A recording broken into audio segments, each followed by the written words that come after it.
Your body feels like when you're tipping backwards on a chair and the moment that you know you're gonna fall, that's what your body kind of always feels like.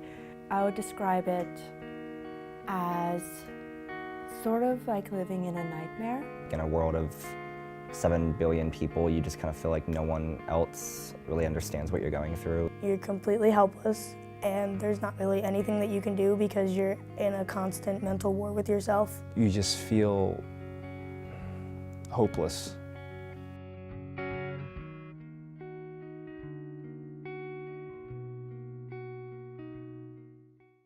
One of the worst ones was like a couple years ago. I woke up and I went to take a shower, and like literally 5 minutes into being awake in the day, I just started having a panic attack.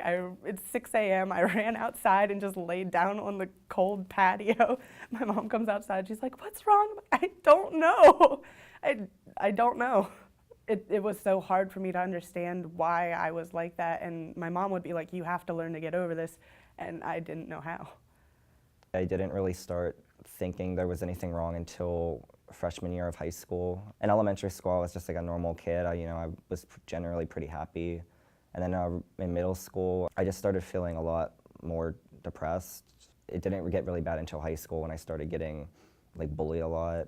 Physical illnesses, you can usually see that. Like you can usually see if someone has a broken leg, or you can see if someone is disabled or paralyzed, but you can't see what's going on in someone's head. Like you can't see their emotions, you can't see like the demons that they're struggling with every day. I think that's the most confusing thing and the hardest thing to understand about depression, that it's just, it's not so visible to the naked eye. You kind of just put it off as, oh, I'm having a bad day or having a bad week. Maybe, I just need to do this or that and it will get fixed, but it's not that easy of a problem. Well, it's definitely something hard to describe if you've never, felt it before. It's probably just a bottomless pit that you keep falling into, and no matter what's going around you, whether it may be good or bad, it's something that doesn't change internally. It kind of keeps falling, you keep kind of falling and falling no matter what.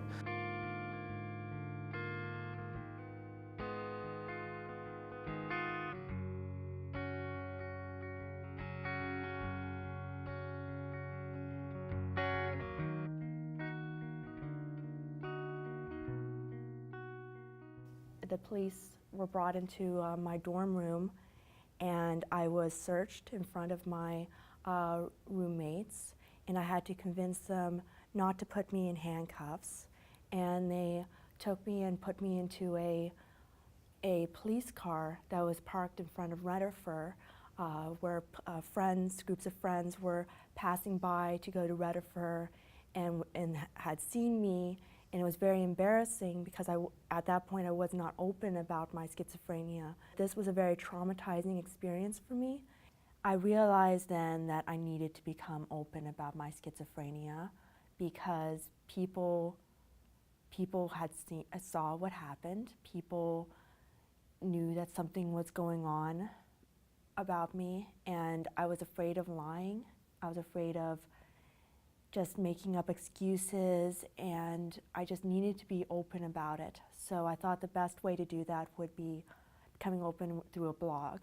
So I posted my first blog post April 11th, 2015 on my Facebook wall, and immediately got hundreds of responses, of support, and I realized that when you really open up and just be genuine about yourself and present it in a way that's not scary and just really educate people on what's really going on, you're going to have people that are going to be supportive.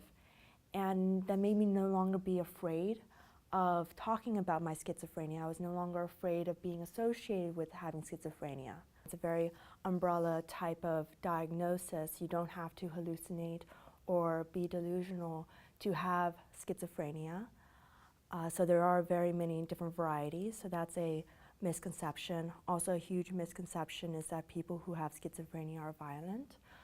Most people who have schizophrenia are not. The vast majority are not violent at all. People are just scared mostly of what they don't understand. It doesn't change the person I am. I still have my passion towards astrophysics. I want to become an astrophysicist. That hasn't changed just because I have schizophrenia. My schizophrenia doesn't define who I am.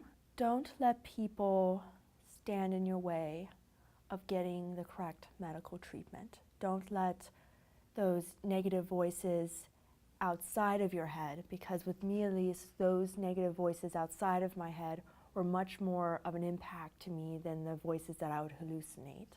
And not let fear dominate you and get in the way of being who you are and being able to talk about something that's such a huge aspect of yourself. Like, I know that I shouldn't identify myself as solely of just having schizophrenia. There are many different parts of me. However, I shouldn't be afraid of being able to tell people I have schizophrenia, because that is something that impacts me. There's not 5 minutes that go by that I'm not aware that I have schizophrenia. So being able to talk about it and not being afraid anymore has helped me. And I would tell that past self to just don't give a fuck of what people say. You're not alone. There are so many people when you walk down the street that have the same problems as you and you don't even realize that. I would just say that, you know, you're definitely not alone, and there's always somebody who is willing to help.